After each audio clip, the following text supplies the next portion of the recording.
Before you listen, if you enjoy the stories and want to hear more, then please consider subscribing. Most of you listening aren't subscribed, so please take this time to subscribe. Turn on notifications so you'll never miss a story and be the first to hear. You'll also be supporting me. Thank you.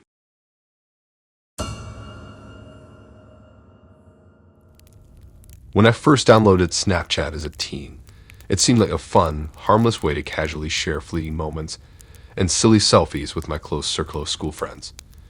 But not fully understanding or adjusting the app's privacy settings left me dangerously exposed to being stalked by a complete stranger online. He became obsessed with my posts, ultimately tracked down my location, and showed up at my home uninvited. That chilling experience taught me even casual social media can pose very real danger when used recklessly by young people like myself.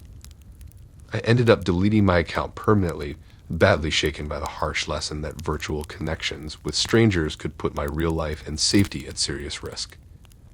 At first, Snapchatting my daily adventures truly felt innocent. The app made it so easy to share funny selfies with wacky filters, pictures of my outfits, coffee shops, blooming flowers, or whatever random thoughts popped into my head that day. Anything I snapped in my story disappeared in 24 hours, which gave me a sense of freedom knowing the images didn't stick around. I added a bunch of school friends and we snapped away in an ongoing conversation through the day, believing it was all temporary, low-stakes fun. But gradually I noticed various random guys from school classes adding me on Snapchat without us ever speaking in real life. I didn't think much of it at the time and added them back, assuming they just happened to have viewed my public story and sent a friend request on a whim. One guy named Alex even started consistently reacting to all my mundane snaps with effusive comments like gorgeous or girl you are goals. At first, the overeager male attention felt somewhat flattering to my teenage ego, if a bit unsolicited. The situation took a disturbing turn when I started repeatedly receiving snaps very late at night from unknown accounts. They contained eerily intimate content, grainy shots staring straight at my house from across the street, sometimes zoomed in on my bedroom window from the yard.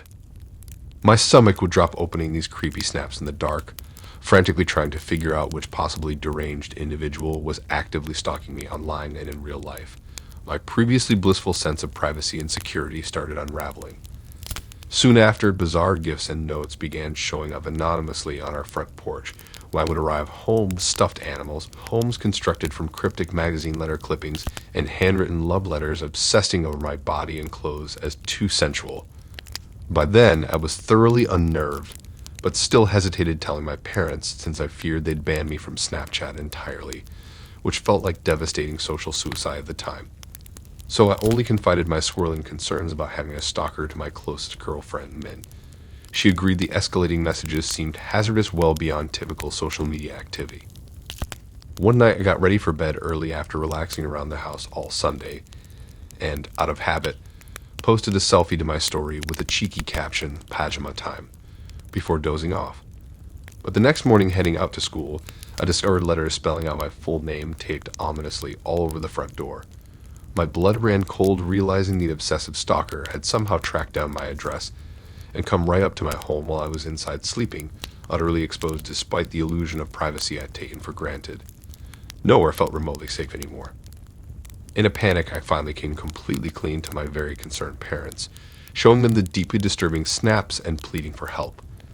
They were rightfully alarmed at the situation spiraling out of control and urgently had me file a police report. But with minimal evidence, the stalker's identity remained a mystery to authorities.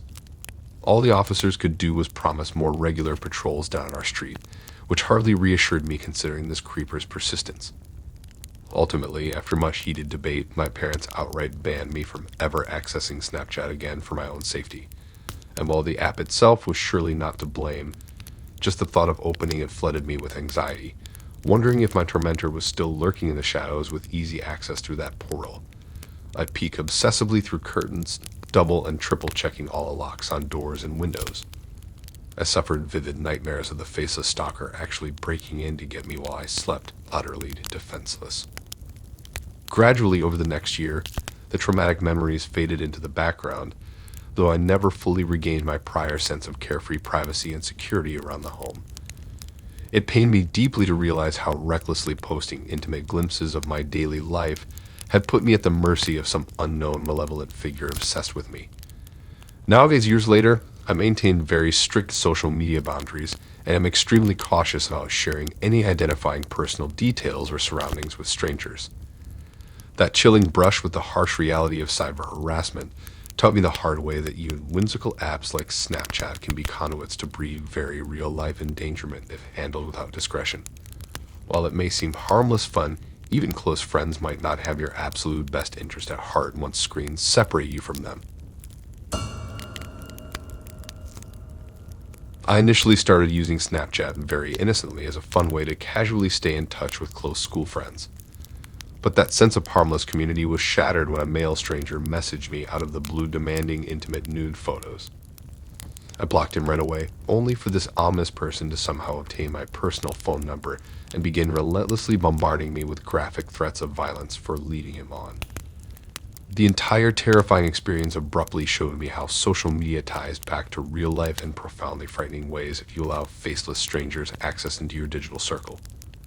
I ended up deleting my Snapchat account permanently, badly shaken by the harsh realization that a seemingly trivial virtual interaction could potentially endanger my physical safety if mishandled. In the beginning, Snapchatting my friends felt like the most casual, playful thing. We'd send each other silly selfies with funny filters, make goofy faces, show off new hairstyles or outfits, caption late-night cravings with photos of whatever snacks we were eating. Totally mundane things.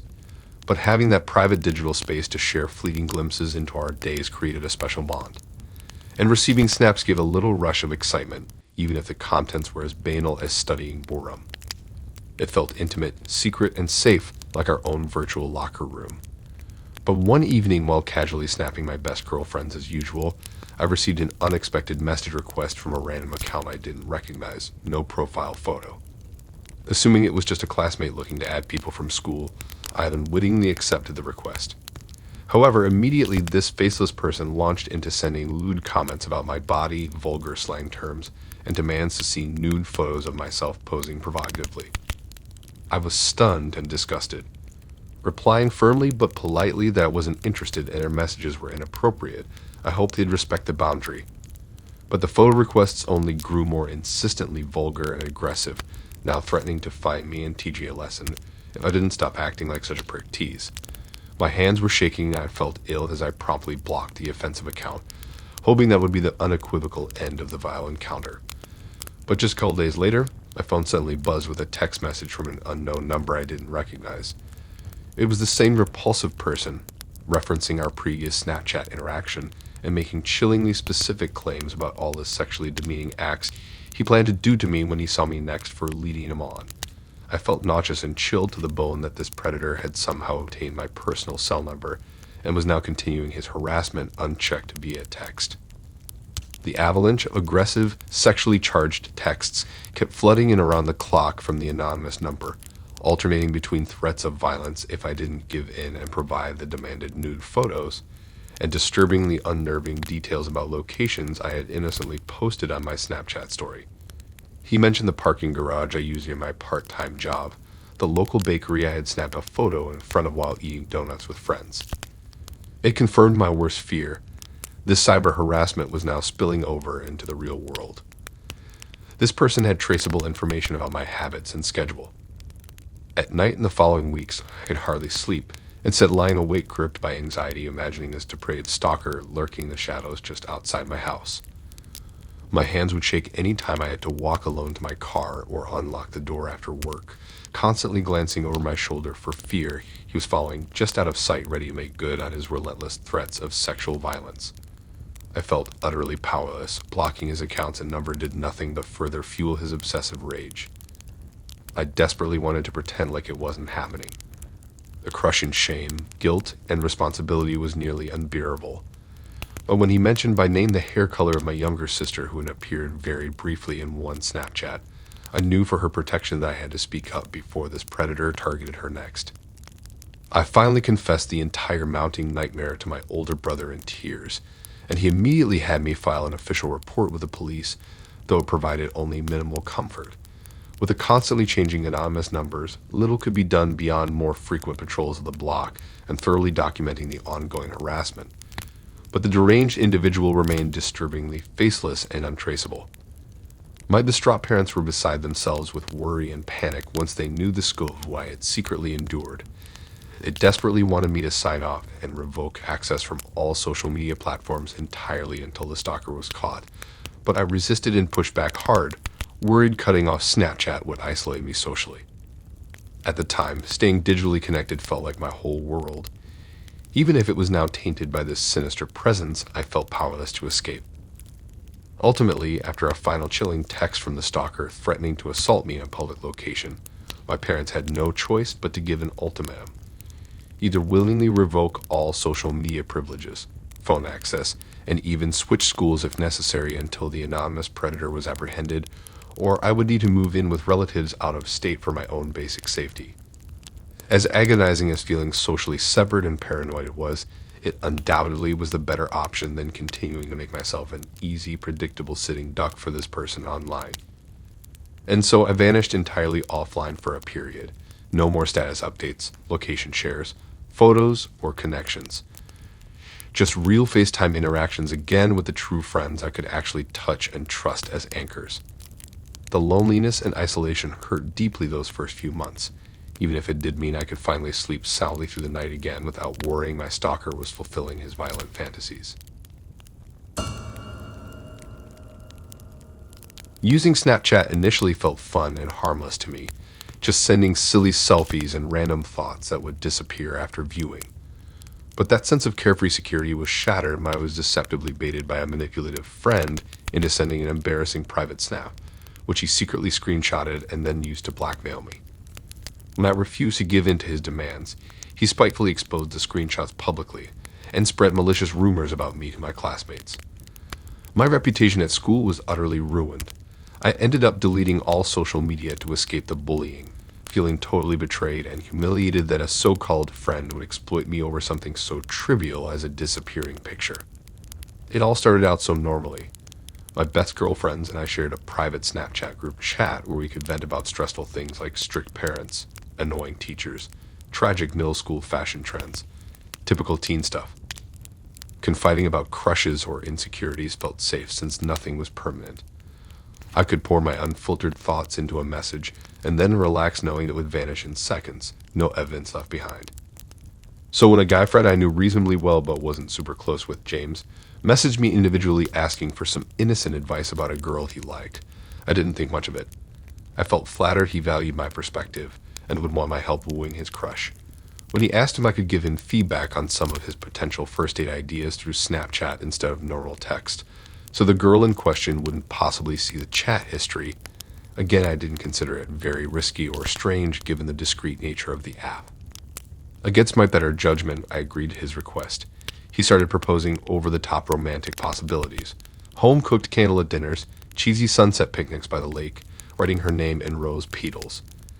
At first, I gently tried redirecting him to more casual group hangout activities, thinking his plans came off overly eager and intense for a first date.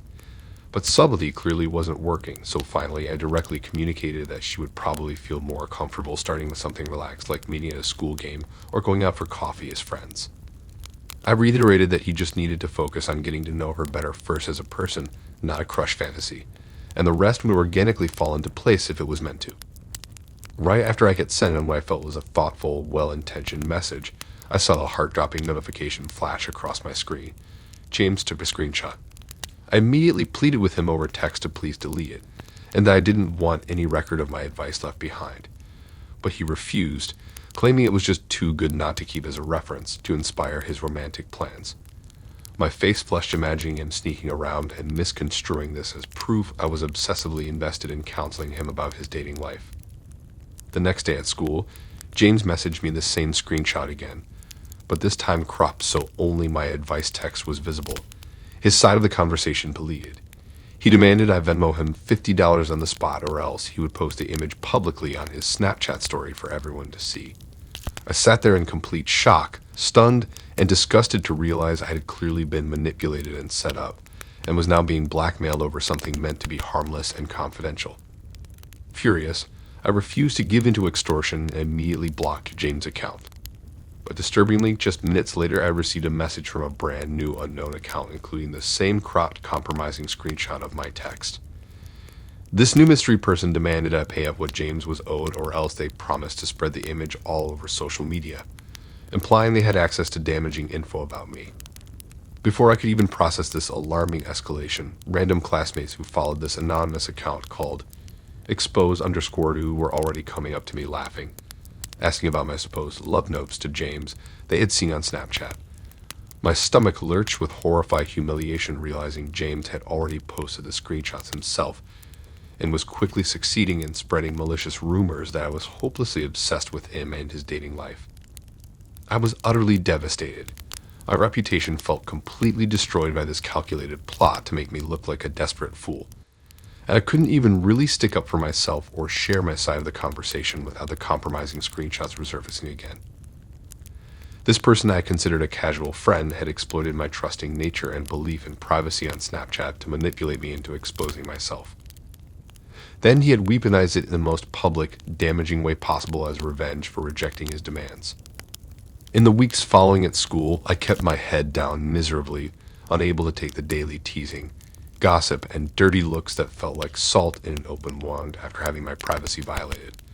Former friends and classmates distanced themselves from me, assuming I was some boy-crazy liar based on the posts they had seen suggesting I was desperate for James' attention.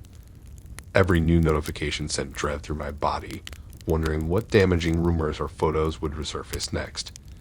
The betrayal cut especially deep coming from someone my own age I had willingly offered support to as a friend. Finally, at my breaking point, I confessed the entire humiliating saga to my infuriated mom in tears. She immediately marched down to the school to speak with administrators and make clear this behavior was unacceptable, though James just played dumb when confronted, claiming he had thought spreading around my enthusiastic advice was funny and meant no real harm. But the avalanche of bullying was already too far gone for me to stay at that school. I ended up having to transfer districts mid-year just for a chance to start fresh socially, though the gossip still made its way online.